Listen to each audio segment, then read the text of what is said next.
was sitting in an interrogation room. Yeah, I was interrogated. Imagine you're the one who's been victimized and you're interrogated and not believed. That happened. That was the last time I spoke to police. Like, imagine doing all of the things they tell you to do and then they never call you back.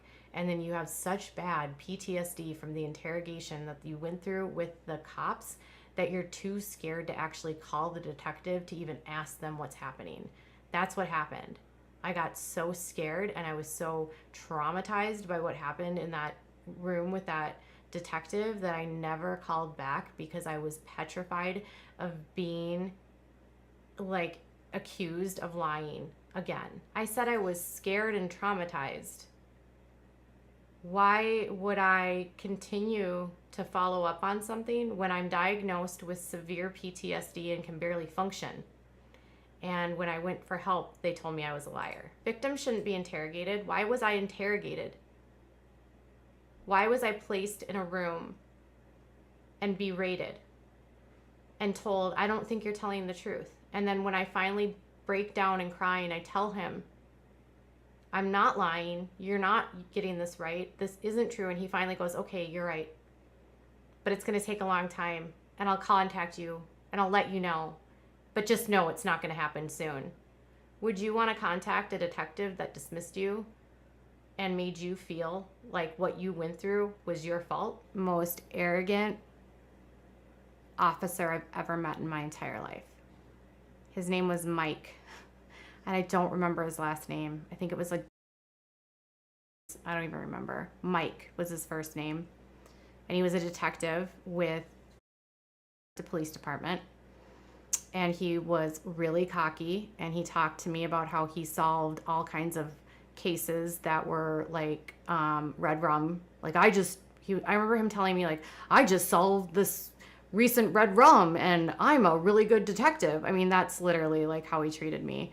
Like I should be applauding him for solving it, you know? I would say Detective Mike was like your classic misogynistic asshole of a cop, not the kind of cop you want to do your work at all. And he traumatized me so much that like this is the most traumatic part of my story. Because I actually remember this. I don't remember what happened to me. So I get into, he brings me down, he wants me to come down to the office or to the station, and he puts me into this room, which was weird. He put me into a gray room with a camera in the corner and like a table, and it was like an interrogation room. It was not a room for someone that's reporting something. He brought me there to interrogate me, not to actually believe me. And that's how it started. And he told me that you're reporting him to the police because he didn't leave a phone number. And he also said that you were mad at him because he told you he had a girlfriend. And I was like, what? He never once told me he had a girlfriend. Okay. And he was like, well, he's from a really good family. And his family would never be involved in something like that.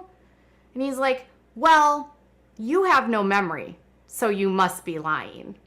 And I said, I'm what?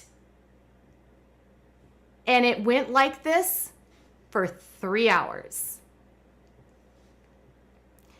And I was crying, and he just kept trying to tell me that I had made the story up, that it had not happened, that Nick had a story, I did not have a story, and because Nick had a story and I was a jealous, angry girlfriend that didn't get a phone number and he left and I was jilted, my revenge was to call the cops on him. And I'm like, I have had plenty of guys turn me down, and I've never once reported them. Ever. I got so frustrated and agitated, and I was like hyperventilating, crying. And then it was, well, you waited 2 days to call us. Why did it take you so long? You waited that time because you needed to come up with a plan. I finally got him to stop berating me and accusing me of lying. And he said to me, well, we'll see. We'll figure it out. But it's going to take time. We'll call you. And I said, okay. And he never called me. And I was so scared of him. And so I suffered PTSD from what that happened in that room.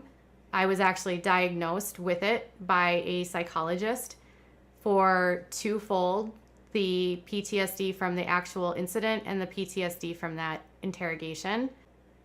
I felt like the cop gaslit me. That's what it felt like. I felt like he was gaslighting. And it was funny because I was trying to find him on the website and I don't remember his last name. His name is Mike. And I don't know what his last name is. The only person I could find that's in is a lieutenant in investigations. His name is Mike, but I don't remember his last name being. Oh my God, you guys are contacting them? Oh my God. Oh dear. I tagged them on Twitter. I don't know. I honestly just tagged them on Twitter. And I said, it's been 4,885 days since you said you were going to call me and you haven't called me yet. 4,885 days since you said you were going to call me. I think the detective is still there, but I tagged them on Twitter, so we'll see if they respond. I said, I have a really large platform and everyone's going to know what you guys did. Sorry.